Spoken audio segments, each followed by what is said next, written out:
Assalamualaikum warahmatullahi wabarakatuh. Selamat pagi anak-anak. Bagaimana kabar kalian? Semoga kalian diberi kesehatan ya. Nah, apa kalian tahu apa yang akan dibahas hari ini? Ya, hari ini kita akan membahas tentang Pancasila, keragaman budaya, keragaman agama, dan hak kewajiban. Materi pertama yaitu apa itu Pancasila? Pancasila adalah dasar negara. Nama ini terdiri dari dua kata dari bahasa Sanskerta, panca yang berarti lima dan sila yang berarti asas. Nah, jadi Pancasila adalah 5 asas atau 5 prinsip yang menjadi landasan bagi bangsa Indonesia. Apakah kalian tahu bagaimana bunyi Pancasila? Jika belum, kita bisa membacanya bersama-sama. Pancasila pertama yaitu ketuhanan yang Maha Esa. Kedua, kemanusiaan yang adil dan beradab. Ketiga, persatuan Indonesia. Keempat, kerakyatan yang dipimpin oleh hikmat, kebijaksanaan dalam permusyawaratan perwakilan. Dan kelima yaitu keadilan sosial bagi seluruh rakyat Indonesia. Nah, di sini ada materi tentang arti lambang Pancasila. Yang pertama yaitu burung Garuda. Burung Garuda melambangkan kekuatan dan gerak yang dinamis yang terlihat dari sayapnya yang mengembang dan siap terbang ke angkasa. Untuk perisainya merupakan lambang perjuangan dan perlindungan karena perisai sering dibawa ke medan perang oleh prajurit untuk melindungi diri dari serangan musuh. Di dalam lambang perisai terdapat 5 simbol dari tiap-tiap Pancasila. Yang pertama yaitu bintang. Bintang menjadi simbol sila pertama yang menggambarkan sebuah cahaya, seperti cahaya kerohanian yang berasal dari Tuhan kepada setiap manusia. Yang kedua yaitu lambang rantai, memiliki makna bahwa Indonesia saling terkait erat, saling bahu-membahu, dan saling membutuhkan.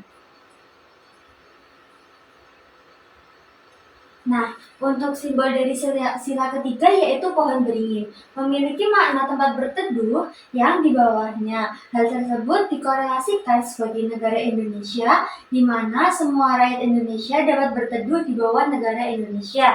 Dan yang keempat yaitu kepala banteng, yang memiliki filosofi sebagai hewan sosial yang suka berkumpul seperti halnya musyawarah, di mana orang berdiskusi untuk melahirkan sebuah keputusan. Dan yang terakhir yaitu lambang padi dan emas, memiliki makna pangan dan sandang yang menyiratkan makna bahwa syarat utama negara yang adil ialah yang bisa mencapai kemakmuran untuk rakyatnya secara menyeluruh.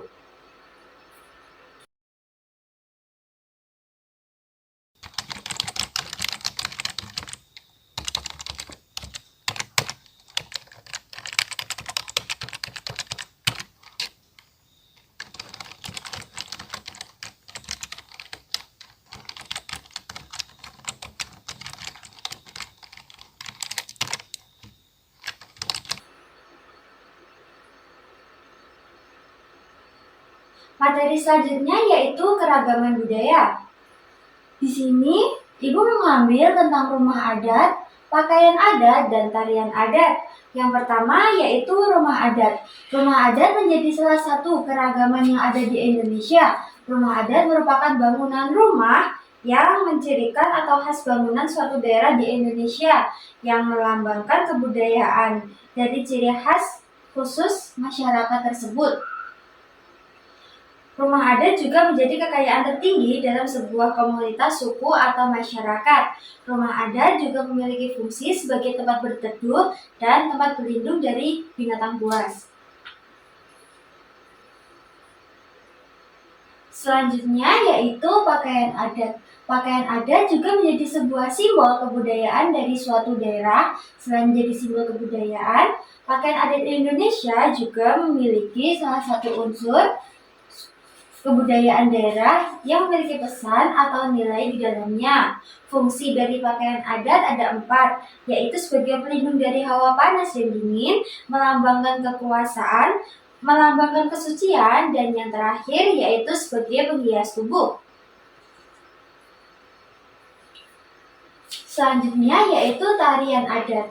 Tarian adat adalah tarian yang dikembangkan dan dilestarikan secara turun-menurun di suatu daerah tertentu.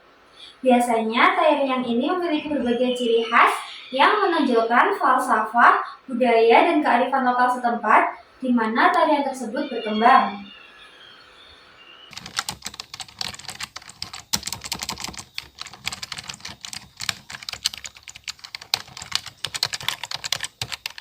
Selanjutnya yaitu materi tentang keragaman agama yang ada di Indonesia.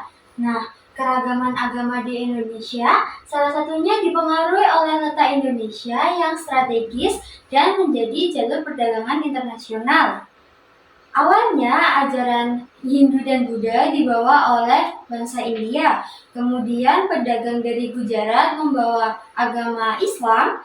Selanjutnya, saat Eropa datang ke Indonesia, membawa agama Kristen dan Katolik. Dan yang terakhir yaitu bangsa Tionghoa yang datang membawa agama Konghucu.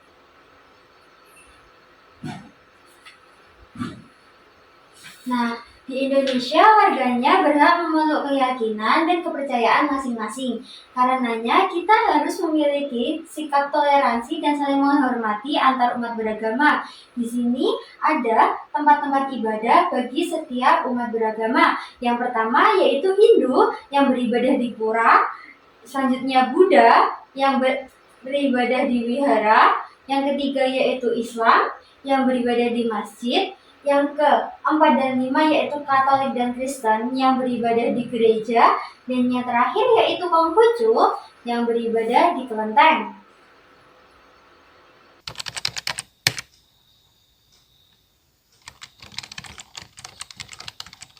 Selanjutnya yaitu hak dan kewajiban. Apakah kalian tahu apa itu hak dan kewajiban? Hak merupakan sebuah peluang yang diberikan kepada setiap individu agar bisa mendapatkan, melakukan, atau memiliki sesuatu yang diinginkan. Dan yang kewajiban adalah sesuatu tindakan yang harus dikerjakan oleh seseorang dan jika tidak dilakukan akan mendapatkan sanksi.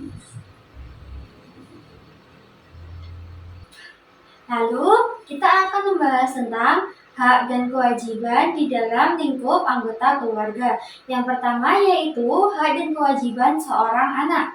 Anak memiliki hak untuk mendapatkan kasih sayang dari kedua orang tua, mendapatkan pendidikan formal yang sesuai dengan usianya, dan berhak mendapatkan makanan bergizi yang baik untuk kesehatan. Seorang anak juga memiliki kewajiban untuk mematuhi peraturan yang berlaku di rumah, wajib menghormati orang tua, dan wajib mendengarkan nasihat orang tua dengan seksama.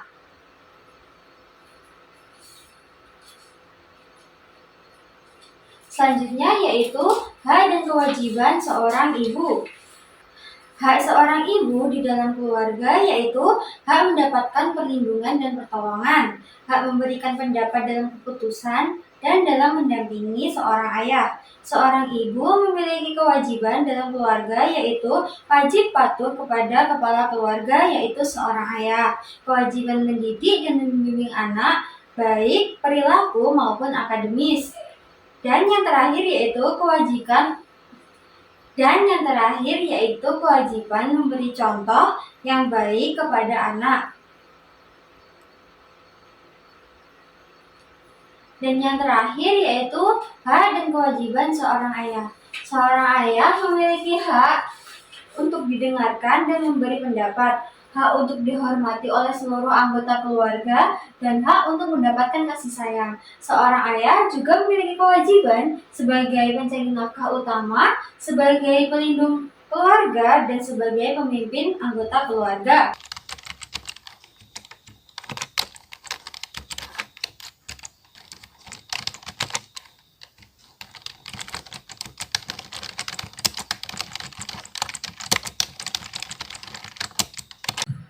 Baik anak-anak, di sini Ibu memiliki permainan berupa smartbox. Jadi kita akan bermain bersama-sama. Mohon maaf anak-anak, mungkin wajah Ibu tidak terlihat di kamera karena kita memfokuskannya ke medianya saja ya. Nah, pada bagian pertama kita menemukan keragaman agama yang ada di Indonesia. Cara bermainnya yaitu dengan cara mencocokkan gambar bagian sini yang merupakan keragaman umat beragama yang ada di Indonesia dengan gambar bagian sini yang merupakan tempat ibadah agama tersebut. Seperti contohnya di sini terdapat umat Hindu yang beribadah di pura. Lalu selanjutnya seperti ini, di sini terdapat gambar orang Muslim yang beribadah atau orang Islam yang beribadah di masjid. Jadi kita menaruhnya di sini.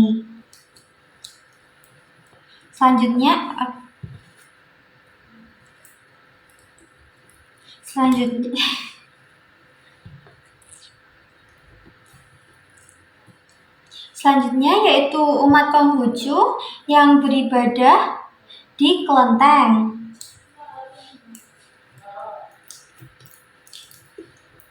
Dan seterusnya. Lalu pada bagian 2 yaitu keragaman budaya yang ada di Indonesia. Kita menemukan roda berputar di sini. Nah, cara bermainnya yaitu kita akan memutar roda ini, lalu jika kita sudah mendapatkan provinsi yang berhenti pada ini, nanti kita akan memilih baju adat, rumah adat, dan tarian adat lalu menaruhnya di sini. Contohnya seperti kita memutar dulu ya, seperti Papua. Nah, baju adat dari Papua itu apa? Kita bisa mencarinya di sini. Dan kita menemukan pakaian Holin. Selanjutnya, rumah dari daerah Papua itu dinamakan apa? Kita bisa mencarinya di sini. Dan rumah Hunai merupakan rumah adat Papua. Dan selanjutnya kita bisa mencari tari yang berasal dari Papua.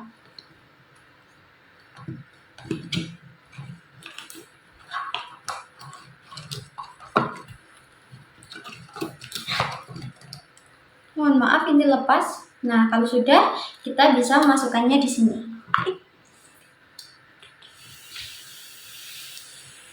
Selanjutnya, pada bagian ketiga terdapat bunyi sila Pancasila di sini. Namun belum terdapat simbol-simbol dari masing-masing sila. Jadi cara bermainnya yaitu menempelkan magnet-magnet ini yang berbentuk sila Pancasila pada bagian yang kosong. Tadi kan sudah dibahas. Untuk sila pertama yaitu bintang, sila kedua rantai, sila ketiga pohon beringin, sila keempat kepala banteng, dan sila kelima yaitu padi dan kapas. Nah, pada bagian terakhir kita menemukan anggota keluarga. Tadi kan kita sudah membahas tentang hak dan kewajiban dari anggota keluarga. Di sini ada kotak yang berisi tentang macam-macam anggota keluarga dari ayah, ibu, kakek, nenek maupun kakak adik. Nah, kita tadi kan hanya membahas tentang anak, ayah, dan ibu. Jadi, kita menempelkannya terlebih dahulu di sini.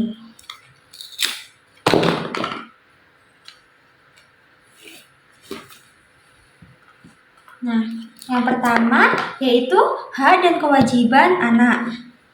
Setiap anak memiliki hak untuk mendapatkan kasih sayang dari kedua orang tua, mendapatkan pendidikan formal yang sesuai dengan tingkat usia, dan berhak mendapatkan makanan yang bergizi yang baik untuk kesehatan.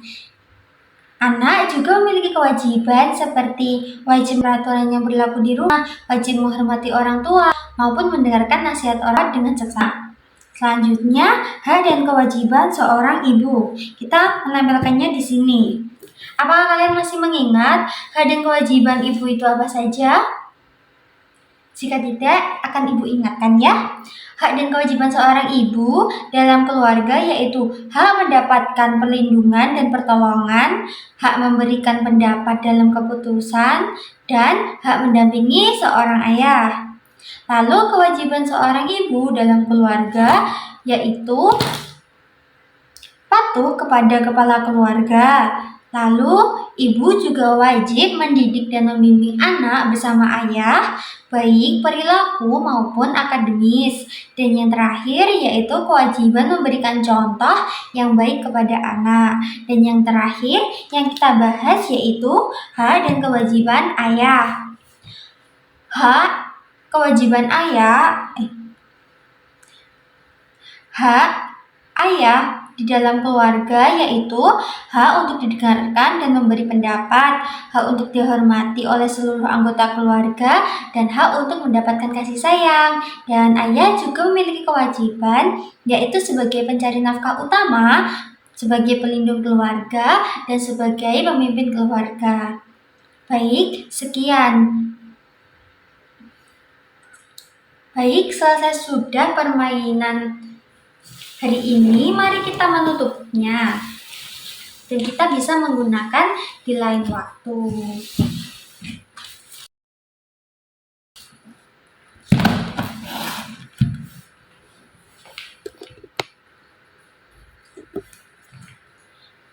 Terima kasih anak-anak, semoga ilmu yang Ibu berikan hari ini bermanfaat. Wassalamualaikum warahmatullahi wabarakatuh. Oke, Ibu rasa materi hari ini cukup. Apakah ada yang ditanyakan?